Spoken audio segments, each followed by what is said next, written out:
एक गुरु के आश्रम में आज एक नया शिष्य आया हुआ था। आज उसका पहला ही दिन था।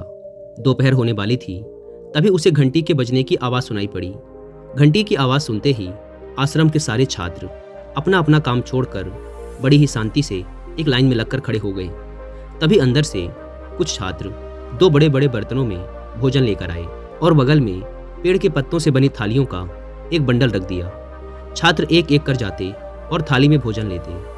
लेकिन नए शिष्य के लिए हैरान करने वाली बात यह थी कि बच्चों की कतार भोजन के बर्तनों से कुछ 5-7 हाथ की दूरी पर थी और कतार में से एक एक छात्र जब भोजन के बर्तनों की तरफ बढ़ता तो वो खुद को थोड़ा सा झुका लेता, जैसे कि वो भोजन को प्रणाम कर रहा हो, उसके सामने अपना शीश झुका रहा हो। फिर वो बड़े ही शांत भाव से भोजन को थाली में लेता और वहाँ से दूर जाकर बाकी छात्रों के साथ एक लाइन में बैठ जाता। फिर वो कुछ समय तक बड़े ध्यान से भोजन को देखता और फिर अपने दोनों हाथ जोड़कर आंखें बंद करके कुछ समय तक मुंह से कुछ कहता और फिर बड़े ही प्रसन्न और शांत मन से भोजन करता। उस नए छात्र ने भी भोजन लिया और सभी के साथ भोजन किया। उसने ये भी अनुभव किया कि सभी छात्रों को जरूरत से थोड़ा कम भोजन परोसा जा रहा था। भोजन करने के बाद सभी छात्र कुछ समय के लिए आराम करने लगे। कुछ देर तक आराम करने के बाद सभी छात्र फिर से अपने अपने काम में लग गए। सभी शाम होने तक अपने अपने कामों में लगे रहे। फिर अचानक से एक घंटी बजने की आवाज़ आती है और सभी छात्र फिर से अपना अपना काम छोड़कर हाथ पैर धोते हैं, खुद की सफाई करते हैं और कुछ देर बाद फिर से सभी एक कतार में लग जाते हैं। अभी सूरज डूबने में कुछ समय बाकी था और यह छात्रों के भोजन का समय था। फिर सारे छात्र सुबह की ही भांति भोजन लेते हैं और ग्रहण करते हैं। उसके बाद सारे छात्र आश्रम के आसपास ही टहलते रहते हैं और आपस में बातें करते हैं। थोड़ी देर बाद आश्रम के अंदर से एक आवाज़ आती है और सारे छात्र एक कक्ष में जाकर एकत्र हो जाते हैं। फिर आश्रम के गुरु वहां आते हैं और सभी साथ में बैठकर ध्यान का अभ्यास करते हैं। काफ़ी देर तक ध्यान का अभ्यास करने के बाद सारे छात्र शयन कक्ष में जाते हैं और सो जाते हैं। नया छात्र भी सबके साथ वही करता है। उसे ये सब अजीब लग रहा था क्योंकि उसने आज तक ऐसा अनुशासित दिन व्यतीत नहीं किया था और ध्यान कक्ष में भी ध्यान करने में उसका मन नहीं लग रहा था। लेकिन किसी तरीके से सबके साथ उसने सब कुछ किया और फिर सो गया। सुबह प्रातःकाल जल्द ही सारे छात्र उठ गए। उनकी आवाज़ सुनकर वो नया छात्र भी उठ गया। उसका और सोने का मन कर रहा था, लेकिन उसने किसी तरीके से अपने मन को समझाया और बाकी शिष्य जो कर रहे थे वही करने लगा। सारे छात्र खुद को दैनिक कार्यों से निवृत्त करने के बाद गुरु के पास जाकर ध्यान करने बैठ गए। नया छात्र भी उन सबके साथ ध्यान करने बैठ गया, लेकिन उसका मन भटक रहा था। वह सोच रहा था कि मैं यहाँ कहाँ फंस गया, लेकिन किसी तरीके से उसने अपना वक्त काटा। ध्यान से उठने के बाद सभी शिष्य फिर से अपने अपने कामों के लिए निकल पड़े। कोई भिक्षा मांगने, कोई बगीचे की देखभाल करने, कोई खाना बनाने, कोई सफाई करने। जिस भी छात्र को जो काम दिया गया था वह अपने काम पे निकल पड़ा, लेकिन वह नया छात्र वहीं खड़ा रहा। गुरु की नज़र उस नए छात्र पर पड़ी तो उन्होंने उसे अपने पास बुलाया और पूछा, क्या हुआ, कुछ परेशानी है? शिष्य ने कहा, नहीं गुरुजी, कोई परेशानी नहीं है। गुरु ने कहा, चिंता मत करो, कुछ ही दिनों में तुम यहाँ के सारे तौर तरीके सीख जाओगे। इतना कहकर गुरु जाने लगे, लेकिन वो शिष्य वहीं खड़ा रहा। तो गुरु ने शिष्य से कहा, मुझे लगता है तुम्हारे मन में कोई प्रश्न चल रहा है, पूछो क्या प्रश्न है तुम्हारा? शिष्य ने संकोच भरी आवाज में पूछा, गुरुजी, जब मैं कल आया तो मैंने देखा कि सारे बच्चे भोजन के सामने अपना सिर झुका रहे थे और भोजन करने से पहले हाथ जोड़कर कोई प्रार्थना कर रहे थे। आखिर सारे शिष्य भोजन से पहले ऐसा क्यों करते हैं? क्या आप मेरी इस जिज्ञासा को शांत कर सकते हैं? गुरु ने कहा, जरूर, लेकिन इसके साथ ही आज मैं तुम्हें भोजन करने के सही तरीके और भोजन के दौरान की जाने वाली गलतियों के बारे में विस्तार से बताऊंगा, लेकिन इसके लिए तुम्हें मेरे कक्ष में चलना होगा। शिष्य गुरु के कक्ष में जाकर उनके सामने बैठ जाता है। गुरु कहना शुरू करते हैं, सभी छात्र भोजन के सामने अपना सिर झुकाकर भोजन के प्रति अपना आभार प्रकट कर रहे थे और जब वो छात्र हाथ जोड़कर प्रार्थना कर रहे थे तो वो ब्रह्मांड की अनंत शक्ति को उन्हें आज का भोजन देने के लिए धन्यवाद कह रहे थे। साथ ही वो उस किसान जिसने उस भोजन को उगाया, उस मजदूर जिसने उस भोजन को आश्रम तक पहुंचाया और उस रसोइये को जिसने उस भोजन को बनाया, उन सबके प्रति आभार प्रकट कर रहे थे। शिष्य ने पूछा, क्या आभार प्रकट करने से कुछ होता है? गुरु ने कहा, आभार प्रकट करने से किसान, मजदूर या रसोइये का तो कुछ नहीं होता, लेकिन ऐसा करने से हमारे अंदर भोजन के प्रति सम्मान और लगाव पैदा होता है। साथ ही आभार प्रकट करने से हमें आंतरिक शांति मिलती है। जिससे हम ज़्यादा शांति से भोजन कर पाते हैं। साथ ही शांत मन से किया गया भोजन आसानी से पचता है व शरीर में लगता भी है।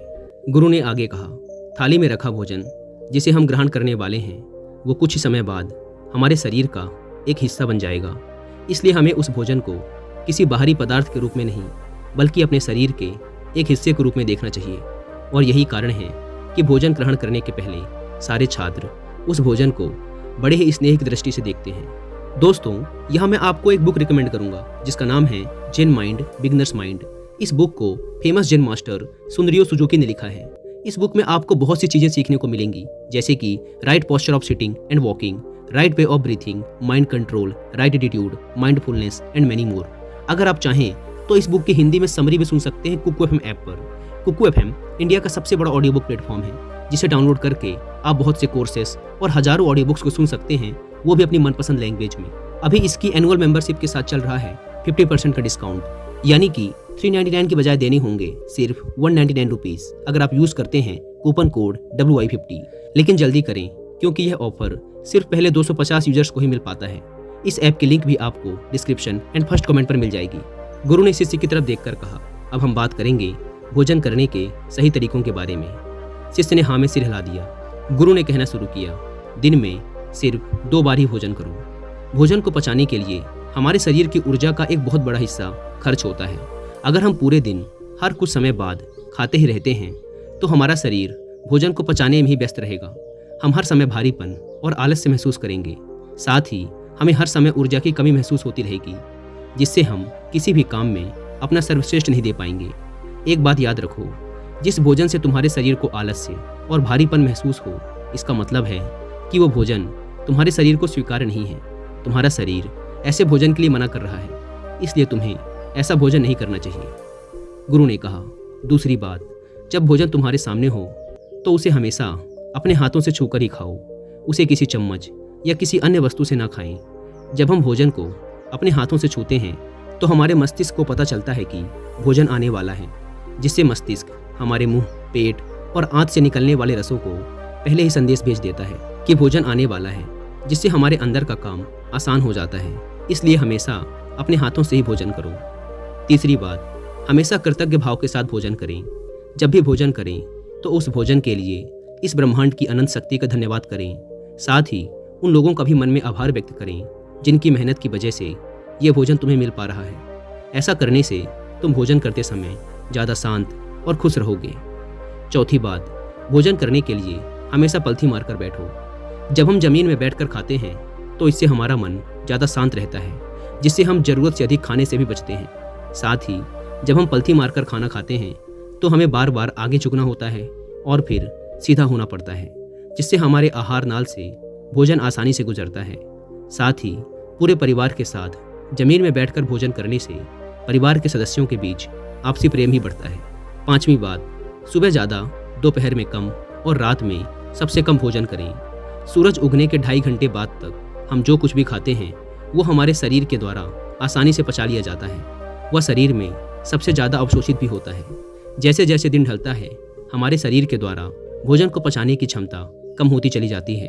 सूर्यास्त के बाद हमारे द्वारा ग्रहण किया गया भोजन अच्छी तरह से नहीं पच पाता और फिर यह कई शारीरिक समस्याओं का कारण बनता है। इसलिए कोशिश करो कि सूर्यास्त होने से पहले ही भोजन कर लो। इससे हम बहुत सी शारीरिक बीमारियों से बच जाते हैं। छठी बात, भोजन को अच्छी तरह से चबाकर खाएं। भोजन का पाचन हमारे मुंह से ही शुरू हो जाता है। जब हम अच्छी तरह से चबाकर खाते हैं तो पाचक रसों को भोजन को पचाने में आसानी होती है, जिससे हमारे शरीर की कम ऊर्जा और समय भोजन को पचाने में लगते हैं, जिसकी वजह से हम ज़्यादा हल्का और ऊर्जावान महसूस करते हैं। गुरु ने कहा, अब मैं तुम्हें 5 ऐसी गलतियों के बारे में बताऊंगा जो हम भोजन से पूर्व या भोजन करने के दौरान करते हैं। पहली गलती, गुस्सा, चिड़चिड़ाहट और तनाव के साथ भोजन करना। जब हम गुस्सा और तनाव जैसी मानसिक विकृति के साथ भोजन करते हैं तो हमारे शरीर पर भोजन का गलत प्रभाव पड़ता है। यहाँ तक कि जो इंसान भोजन बना रहा था उसकी मानसिक अवस्था कैसी थी, इस बात का भी हमारे भोजन पर प्रभाव पड़ता है। दूसरी गलती, बिना भूख लगे ही भोजन करना। याद रखो, बिना भूख के खाया गया हर एक निवाला हमारे स्वास्थ्य के लिए जहर का काम करता है, क्योंकि ये भोजन ठीक से पचता नहीं और फिर ये हमारे शरीर में गंदगी के रूप में जमा हो जाता है, जो आगे चल के कई बीमारियों का कारण बनता है। लोगों को लगता है कि अगर वो ज़्यादा खाएंगे तो उनके अंदर ज़्यादा ऊर्जा आएगी, जबकि होता ठीक इसका विपरीत है। ज़्यादा खाने से हम ज़्यादा सुस्त, कमज़ोर और थका हुआ महसूस करते हैं। तीसरी गलती, बहुत सारी चीज़ें एक साथ खाना। हमारे शरीर में अलग अलग भोज्य पदार्थों को पचाने के लिए अलग अलग पाचक रस का उपयोग होता है। जब हम बहुत सारी चीज़ें एक बार में खा लेते हैं तो हमारा शरीर यह निश्चित नहीं कर पाता कि अभी कौन से पाचक रस की ज़रूरत है, जिसकी वजह से बहुत सा खाना ठीक से पच नहीं पाता और फिर यह बहुत सी शारीरिक समस्याओं को जन्म देता है। चौथी गलती, भोजन के तुरंत बाद काम पे लग जाना। जब हम भोजन करते हैं तो उस भोजन को पचाने के लिए बहुत सी ऊर्जा की जरूरत पड़ती है, और अगर हम खाने के ठीक बाद काम पे लग जाते हैं तो हमारे मस्तिष्क और पेट के बीच ये जंग शुरू हो जाती है कि ज़्यादा ऊर्जा का उपयोग कौन करेगा। यही कारण है कि सालों से ये प्रथा रही है कि खाने के बाद मजदूरों को कुछ समय के लिए आराम करने का समय दिया जाता है ताकि वह अपने काम को आसानी से कर सके। इसलिए हमेशा खाने के बाद थोड़ा सा आराम करो, फिर काम के लिए जाओ। पाँचवां, उपवास न करना। कुछ लोग मानते हैं कि उपवास करने से शरीर में कमजोरी आती है, जबकि ऐसा नहीं है। उपवास करने से हमारे शरीर को उस गंदगी को बाहर निकालने का मौका मिल जाता है जो काफ़ी समय से हमारे शरीर के अंदर फंसी हुई थी, क्योंकि आमतौर पर शरीर भोजन को पचाने में ही व्यस्त रहता है।